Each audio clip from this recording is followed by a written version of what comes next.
Bismillahir Rahmanir Rahim. Assalamu alaikum.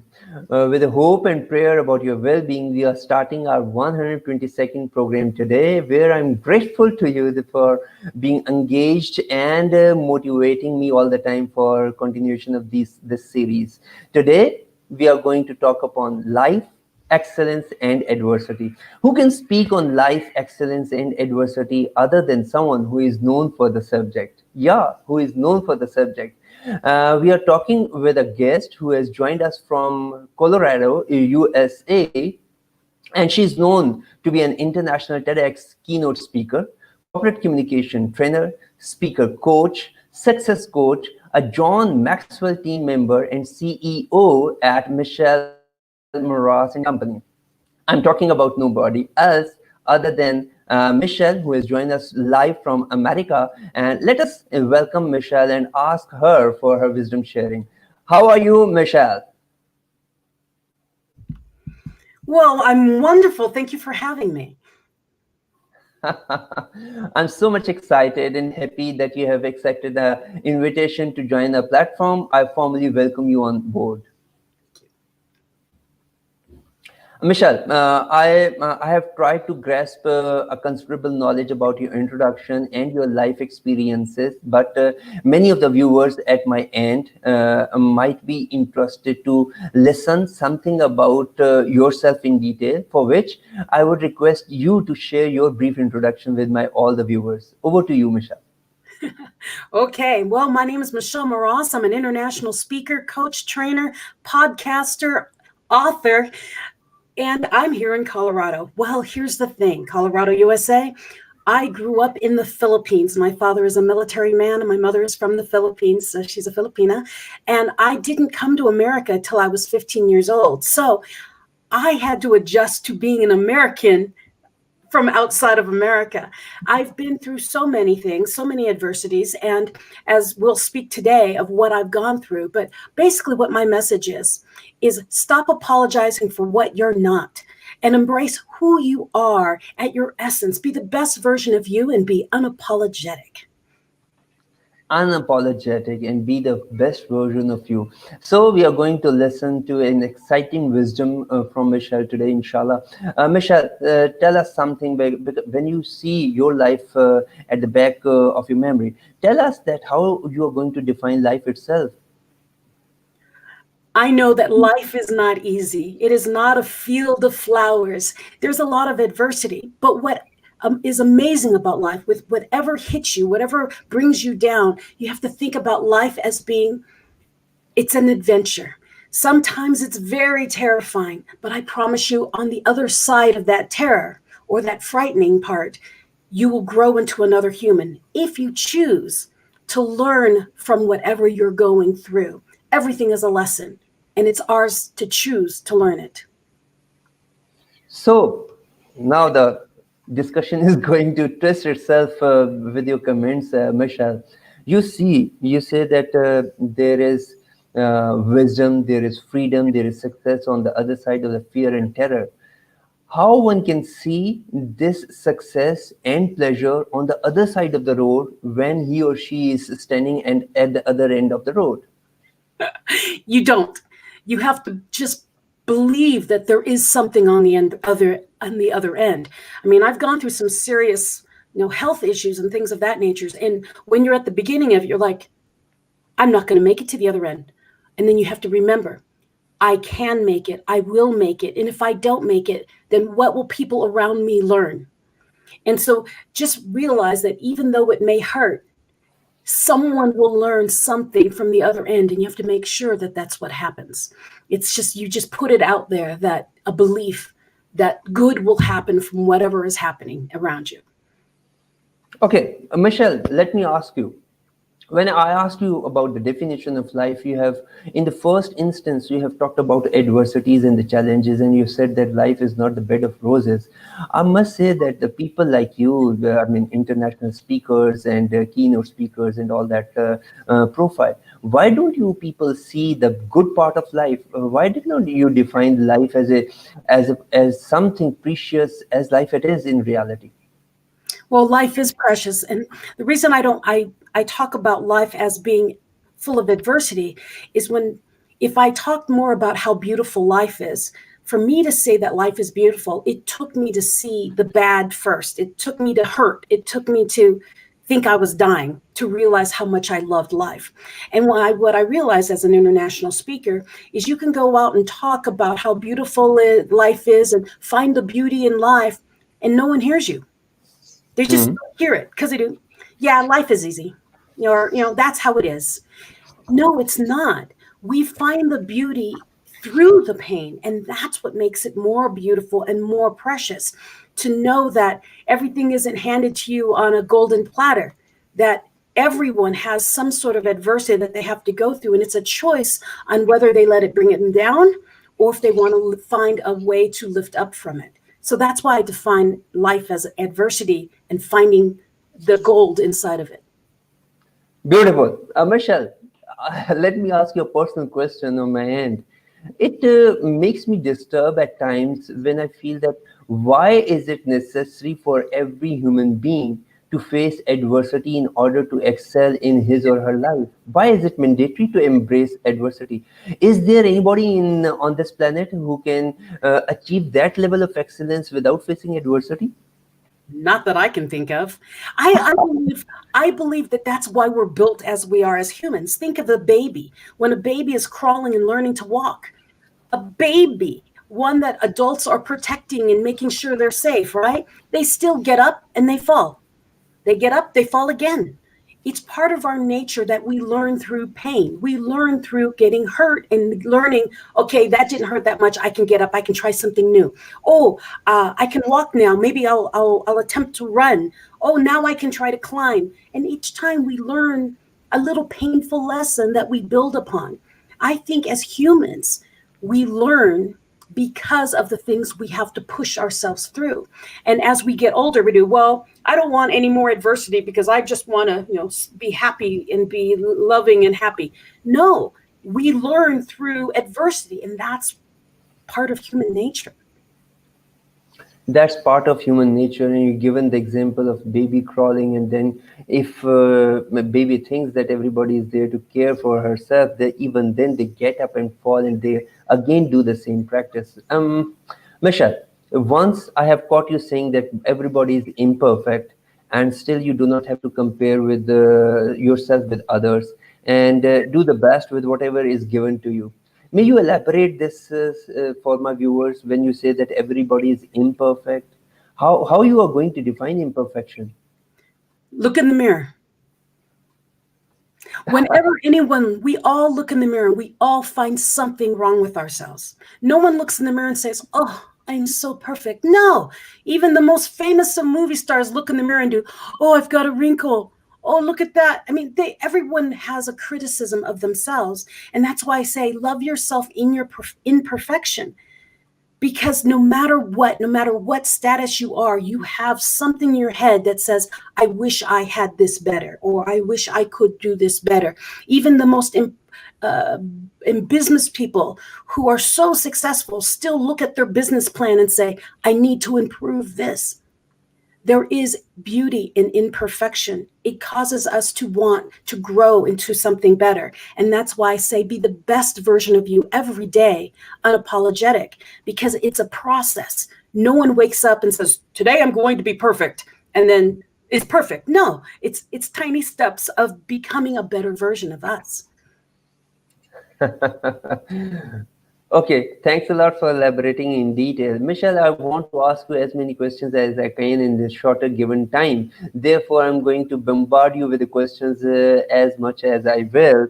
Now, coming to my part of the planet where people sometimes become confused that when they reach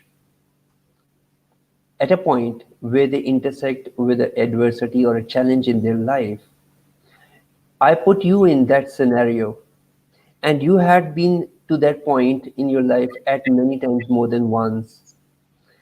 How did you develop this art of taking that challenge and watching the other side of the road? Did you practice it by yourself? Were there any mentors? Did you take any course? How this habit gets developed in a few of the people among many, in order to see and learn to take positivity out of adversity? Well, I grew up in adversity, and then as I got older, so I'm 52. So when I was younger and going through things, we didn't have the internet, okay? So I learned by reading books. I was always picking up books and reading other people of, inspiration and poets and people who saw history and how they analyzed history. Now, as I got older with the more current things, with my brain injury and my breast cancer and all the other things I've gone through lately, I found mentors online. I also joined the John Maxwell team to have more leadership around me. My thought process is leadership, can guide you to the better version of you. If you want to make a difference in your life, you need to be able to make a difference in you, right? If I figured if I can learn from the best leader, I could learn to lead myself. So that was step one. Then the next part was I met a man, Dr. Paul Sheely of Sheely Learning Systems. That's Scheele. He helped me with my mindset and to realize that things may be happening to me. And what I did is I applied it to everything that's ever happened in my life and went, you know what? Bad things may have happened, but look at all the things that happened because those bad things happened. Or look at how I evolved and sought knowledge to become a better version because of those things that happened. And so I realized that through the pain or through the adversity, there was something that made me better. Either I learned not to be a bad person to other people, or I learned to be compassionate for people I didn't understand where they were coming from. I learned to be a better version of me. So yes, I've had many, many mentors, and sometimes they're teachers, sometimes they're people I met on the street, sometimes they're a homeless person that I gave food to. They're just, you learn from everyone and realize that no matter what status the person is in, you can learn something from whatever situation you are put against or put into. You can learn in any situation you are put into or you are against it. Michelle, you talk about these things because few of the things have been already given to you. For example, there are few people in this world who are finding it hard to even survive for their lives. There are so many people who are homeless and they are pushed to sleep on the roadside.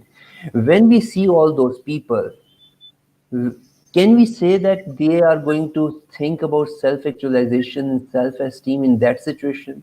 Are there any people who are given an exception to live in an average life instead of excellence in their life in order to meet their bare minimum level of survival? Well, remember, I'm from the Philippines. So we are very, very poor in the Philippines in some places where, I mean, you don't have clothes, no shoes, your floor is dirt. We all, there's several families sharing one small room, and I know that side. And what's amazing about that is in the Philippines, when we had less, we were happier. And when I came to America and we had more problems. You start comparing more. When we were in the Philippines, we have a very large family. My mom is the eldest of like 14 children. And so we were all together and we would make a small meal spread to all of us. I mean, we enjoyed being together as a family. And then when we came to America, our family slowly immigrated to America. We're spread across this entire country of the United States. And it's like, oh, I wish we could see each other. Oh, I wish. When we were all together, we didn't wish. We were just happy to be together. So it doesn't matter where you are status-wise in your life. It's where you are content, if you are happy with what you have. And I really do believe that so many of us find more peace in less. And I think there's a lot of movement to people who are in very prosperous countries where they're starting to minimalize, pull away from all of the other things in their lives. Because like with COVID has made us all separate, right? We became socially connected faster, but physically separated. And I think what it's done is it made us realize we don't need all the stuff we surround ourselves with, that we're actually rather comfortable with just being our little unit of family together, or just our little friends together. And I think that's one of the good things that came out of COVID, is that maybe we're looking at life a little differently, and that it's not what can I get, but what do I have? And what can I be thankful for in my life now? What I can be thankful for what I have in my life now, and that is important to live in now instead of past or future. Once I have caught you talking about three secrets to joyful life, just for the sake of my viewers, may you remember all these three and give us a brief about eat the dessert first and have a plan in life. Why that plan in life is important if the life is going so happy and so random, and since everything is uh, every human being loves the surprises, so why not to have the random life and then to avoid ruts. Share few of the wisdom full sentences upon all these three aspects of joyful life. Well, I shared that in my TED Talk. So I did a TEDx, and you can find it on my website, michellemras.com. But what I did with that, it's lessons I learned from one of my mentors, my mother-in-law. She used to be my math teacher. So the three lessons I learned from her is eat dessert first. When she was going through her leukemia, she was sharing with me that she didn't miss, money and things like that. What she was really realizing in her death sentence of cancer was the small things, eating dessert, and not food dessert, but actually the dessert of life, enjoying the laughter of children, sitting in the sun and feeling the warmth. Those are the desserts of life that we take for granted. The second lesson is must always have a plan in your life. You don't want to, your life is like a GPS. You don't want to say, okay, we're going to go, because the GPS won't tell you where to go. You have to tell it where you want to go. So where do you want to go? I want to be this. Okay. But now when you put that plug into the GPS of life, it gives you multiple options on how to get there. Be very flexible on the direction you take. So go one way, just start moving. And if it doesn't work, switch to the next street and keep going forward. You never know how it will work out for you, just as long as you give yourself a goal. And then the last thing is the differences between a rut and a grave are the dimensions. That's a quote by Ellen Glasgow. And what she means by that is every day we all get up, we have our cup of coffee, our tea, we we work, we do the same thing every day. And then every afternoon we do, why don't I have this? Look at them, they have this, I don't have this. Well, if you do the same thing every day and expect something different, that is the definition, Einstein's definition of insanity. If you want something different, you must do something different. And for those of you who don't like to get out of your comfort zone, it doesn't have to be a big change. It could be something very small. And every day, prove to your mind that you can do one small change every day and one tiny step every day. And what happens is one day you'll look down and do, oh, I moved a lot. So be flexible. Get out of your routine. Do something different. And enjoy the little things in life, because one day the little things will be the most important in your life. Beautiful. I must appreciate and I must acknowledge and respect your comments. Thank you very much for sharing this wisdom. Michelle, one thing to ask you. When we are going to plan the life and we are saying that life is like a GPS and it needs direction, and there are so many directions available, and the GPS asks for us to be on the specific direction. So how to avoid all those available options? How to avoid this distraction-full life out of these 24 hours in order to find one specific direction to stick on? Well, see, that would cause panic for most people. Don't think of it that way. It really is start moving. You can't stand in one place, see your goal and do, why aren't I there yet? Well, if you're standing in one place, you're not doing anything. You must do. Well, if you don't know what to do, you find yourself a coach, or you find someone to talk to and say, I'm afraid. Which way should I go? And so my thing is, I believe in you walk towards the one you're afraid of. So in my case, I didn't like speaking on stage. I did not like being the center of attention. Don't like it. But what am I now? I'm an international speaker. It's all I ever do. But what happened was I was afraid. And my friend said, you know, Michelle, you're really good on stage. And I said, I don't like it. I don't like people looking at me. And he said, but you're naturally good at it. So I said, okay, fine. I'll do a story on this national public radio. I'll do a story. And I took that one step and people were like, wow, you're amazing at that. And I said, I am? Oh yeah, you should do a TEDx. I should? You know, so I walked towards what I didn't like, and that's where I was supposed to be. All my life I had been avoiding it. And what it took was walking towards my fear of I didn't want people to look at me and judge me. Oh, I didn't want people to say they didn't like me. So I didn't do it. And now it's my passion, it's my calling. So one of the things I tell you is when you don't know what to do, what is the thing you used to get in trouble for when you were a child? With me, what I would get in trouble for was talking too much. And I was always breaking up fights. I was always going in between people doing, don't fight. Well, no, look, that's why they do this. Oh, this. I was always being the peacemaker. It's my natural tendency. It's what I was meant to do. So think of your childhood. What did you get in trouble for? What were you always doing? Shaza, don't do that. What was it? Because more than likely, it's what you're supposed to be implementing into your adult life. Oh, good point. Good point to consider for many of us. So we had started our today's discussion with the definition of life, where you had shared that you had been from Philippines and you landed in USA at the age of 15. You have spread with family members on different parts of the country. Then we talked about the other side of the terror is the excellence, success, and pleasure, and how to see the other side of the road, and what would be you doing if you are on the other side, on the fear side. Then you have talked about beauty through the pain, and you had given the example of baby crawling and then they getting up, falling, and doing the same thing again and again. Then you have talked about the positivity out of adversity. You had shared us your brain injury, breast cancer, and all those adversities. You have mentioned the course of Dr. Paul Sheely. It's your choice how you take it, the situation, whatever it comes your way.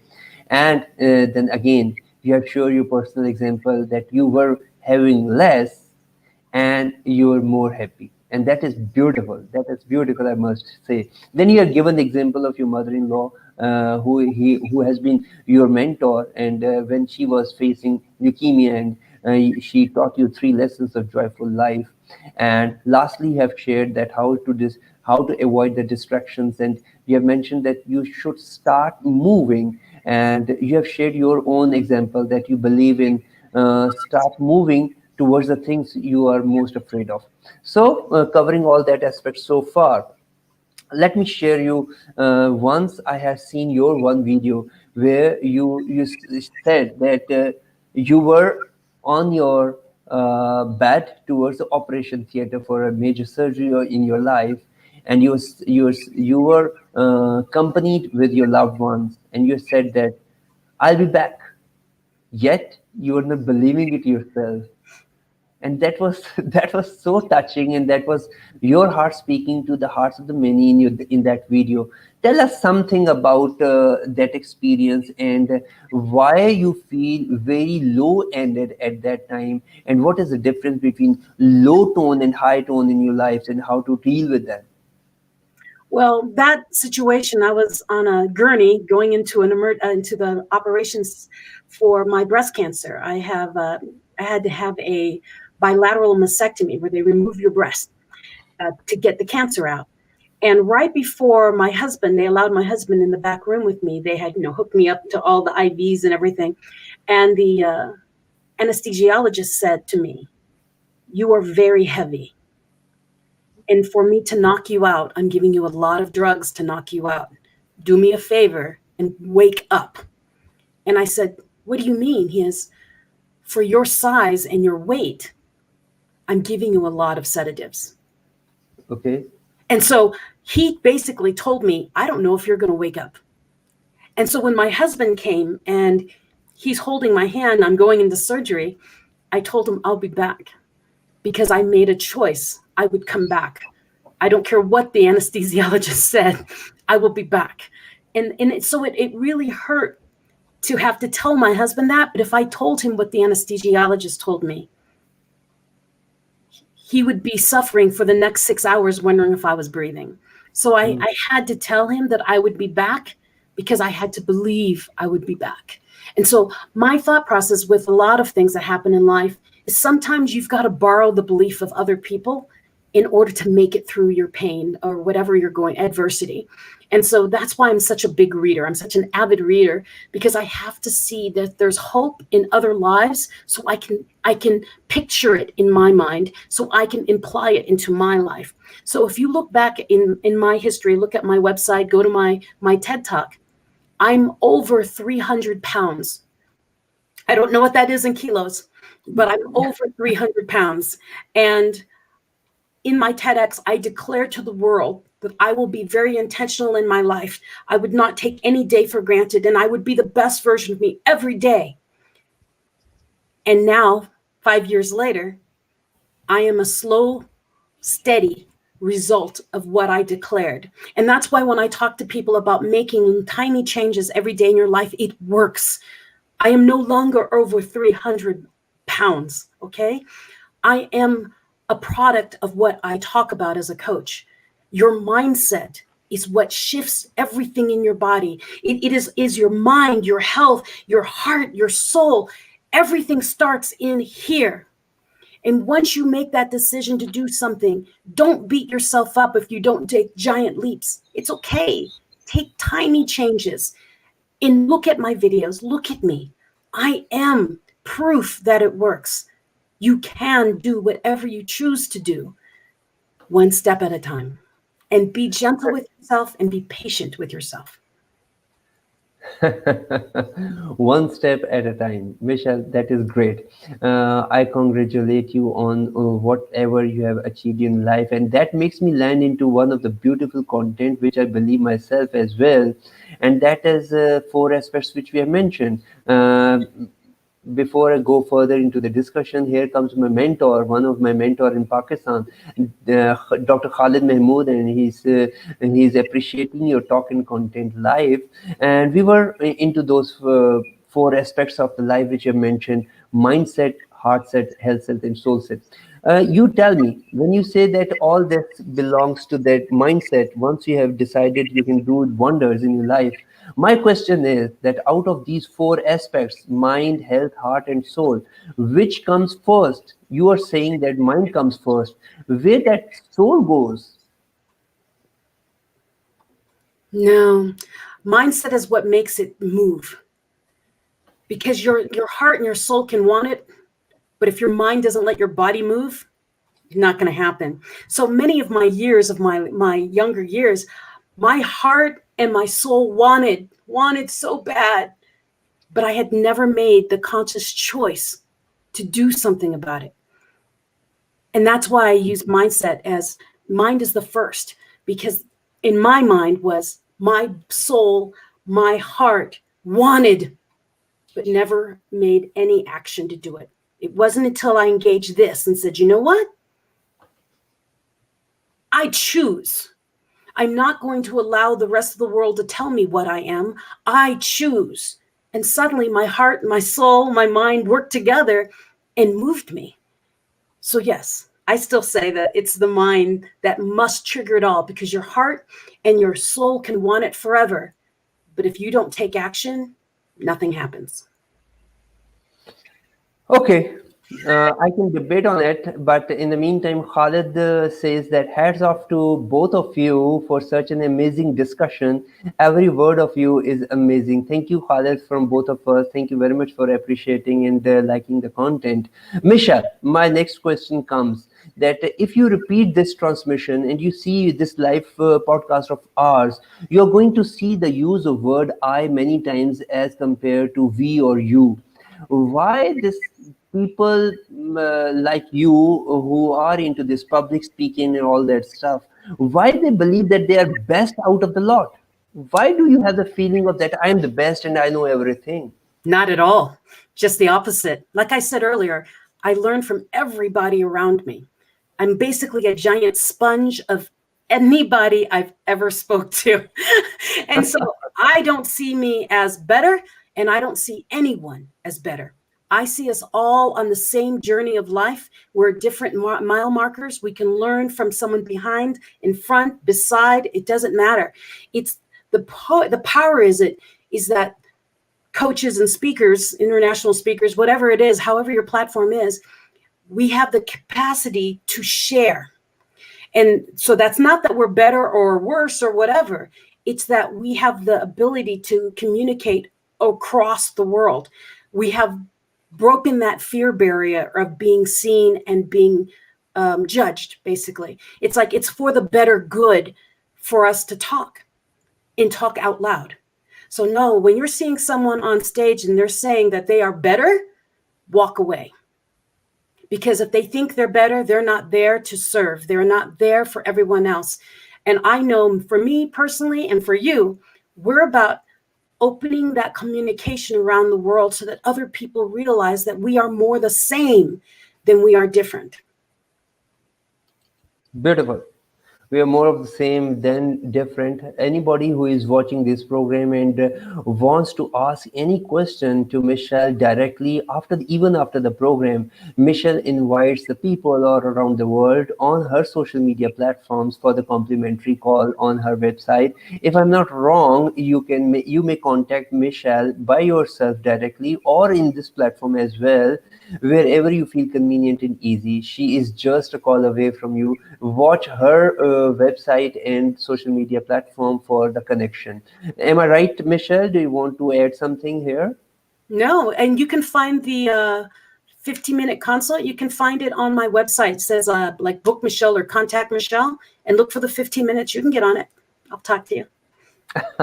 Michelle, we have talked much about life and adversity. Now, once all these things are settled and we have convinced ourselves that life is precious and we must proceed on it, and we have taken the adversity as an opportunity, all these things done. Now, tell me that how a person can measure or identify the word excellence in his or her life. What is the measure of success that I have achieved the excellence level which I was made for? Everyone has that one thing that they're really good at that they don't even recognize. So basically, what do people around you say? So really the best people to ask are children. If you hang around children long enough, they'll say, "Oh my goodness, you tell the best stories." Or they'll say, "You're the best cookie maker ever." They tell you the truth. So listen to the people around you. It could be as simple as you're talking to a group of friends and someone says, "Shahzad, thank you so much for giving me light on that subject. I've been so stuck on that." That's your gift. So in every moment of interaction we have with other people, they tell us what our gift is when they say thank you for, or, "Oh my gosh, I never saw that I didn't see it." Those are your gifts. And we all have small gifts that are constantly being showered around us, but we ignore them. Why? Because we do them without thinking. And because we think it's so easy, we don't see it as a gift. So here's the thing. I work with a lot of women, especially, and they do, "Oh, I have no gift. I do nothing. I stay at home. I take care of my children, and I cook and I clean and I do." Stop. Stop putting down what you do, because put someone else in your position and they couldn't do it. See, stop. We need to stop apologizing for what we're not, and start appreciating what we do well, what we just naturally are. That is your gift. That is your excellence. Just because, one person is standing on stage or some person is leading a country, well, you can have the best ditch digger also. Be the best version of you wherever it is. And I know growing up, I as my younger version, I kept saying, "I'm not good. I'm not smart. I'm not good enough because I'm here and those people are there." Stop comparing. Are you a better person today than you were yesterday? Yes. Congratulations. Success. That's excellent every moment. And so that's how I see it. It's success in every day, every moment. success in every day, in every moment. Here comes the first question from the audience, where Rizwan Ashraf states that how to keep yourself positive every time. It takes work. Very happy, positive people work at it. So every morning I have a routine. Every morning I wake up, I meditate, I journal about what my day is going to look like. I project what I want it to look like. And then sometimes I look past the day, I go into the week. Then I go work out. So I either walk or I stretch or I do something to move my body. And then I'll have breakfast. And so there's this huge amount of time, 3 hours, that I take for me to center me. Many, many people who have great difficulty with being positive about things that are happening in their lives wake up, jump out of bed, go get a cup of coffee and run off to work. Okay? That's a good way to make the rest of your day feel rushed. So I'm a mother of two. What do? I wake up earlier than everybody else. Why? So I can concentrate on me. So find time in your day where you can be quiet and listen to your own body, your health, your mind. Have quiet time and do, you know what? No, I'm worried about this. Why am I worried about this? And work through whatever you're going through. I love a woman named Byron Katie. She has three questions to ask yourself when you have a worry. Say, can I say that statement is true? Can I always say that statement is true? How do I feel when I hear that statement? Who would I be without that statement? I use that a lot because it helps me realize that some of the things I'm worried about, I shouldn't waste my time on. So to keep yourself positive, be intentional. Make time for yourself. Do something that makes you bring peace to yourself, happy, calm, music, prayer, whatever it is. Make time for it. And make time for it in the middle of the day, right after your most chaotic time or right before the chaotic time. Do it again, very short, so that your mind will realize this outside stuff is not defining what's in here. You decide what you allow in. So you need to be able to calm yourself down in order to realize what's controlling your lever, you or everything else outside. So in the morning, you decide that how your day is going to be going to spend. So tell me that where does that external stimuli come into act if anything is happening where you have no control, and whereby you have already decided that how you are going to spend your day, how to avoid that collision and how to manage that thing? It comes right back down to who's control. I told you Byron Katie, she's the lady I go to. Paul Sheely introduced me to her. And it's the whole thing of there's my control, the other person's control, and God and the universe's control. Well, if it's something in the world, I can't control that. That's out of my control. I can look at it and be upset and be panicked. And can I stop it? No. What can I do? What can I do? Well, I can make the world around me a better place. Okay, then let's do that. And so I control what I can control, and I let go what I cannot control. Okay, that is beautiful. Just to be on the concluding part of our interview session, Khalid Saab says that I will request pin this interview at the top of your Facebook page and reshare it on all of your social media platforms. It's going to be the best interview. Thank you very much, Khalid, once again for appreciating the content. And here comes Michelle, another question, if you allow us. Your three favorite books of John Maxwell or any other? Your three top favorite books, Michelle. Okay, I love to read, so this is really difficult for me. For John Maxwell, I really enjoyed the book Falling Forward. And I think I was reading that when most of my illnesses hit the first one. And I realized falling doesn't mean I have to stay down. And I think that's what I learned from that book. Falling meant I could get back up just like a child. Number two book, it's a fun book. Well, it's a very theological book. It's called The Shack. And for the life of me, I can't remember the name of the author, The Shack. And then the last one is called Illusions by Richard Bach. And all three of those books help me put in frame that the world is bigger than me. Everything that happens around me is bigger than me, and that I can control how I react. and be grateful for what I have and what I don't have. Have I spelled it right? Falling forward, the shack, and the illusions. Is Yes, it that's okay? good. Thank you. So, no problem. My pleasure, Michelle. It was pleasure talking to you. And before we go to depart, there is another question, if you allow. And the Rizwan states that, "What do you think about spirituality?" And that is the point which you had mentioned in your program of Yuri Kroman, and you said that all of the four aspects you had missed it in your life in the earlier days. So you tell us something about spirituality. I believe it's a key component of life. My thing is, most of my life, I was very religious. And then when I got hurt in my senior year of college, I stopped believing in God. I thought he hated me. I thought there was no anything above us, that we were just living in our own personal hell. And it wasn't until my brain injury that I realized that there has to be more. If I believed that everything was only on me and there was no spirituality around me, it would be a very lonely place to be, right? So with me, it was my brain trauma, my traumatic brain injury car accident was a realization that life was much more than this shell of a human that I was. I had to realize that all the things that are happening happen in alignment to something. It's not my place to know it. It's my place to be a part of it. So I play my part, and I believe that spirituality is a key component in having a belief and a hope that there's something better later.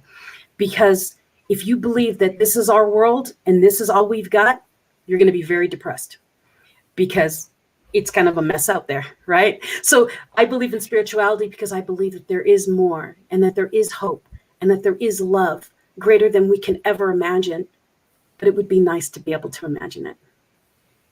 I think this is a beautiful way to conclude the program. Thank you very much, Michelle, for sharing your wisdom. It was lovely talking to you. I have learned myself many things from this interview and the live session, and I hope that our viewers on both the ends of the planet have really enjoyed it. I really formally thank you once again for your time and sharing wisdom. Thank you so much. Take care and see you again. Take care once again. Bye bye.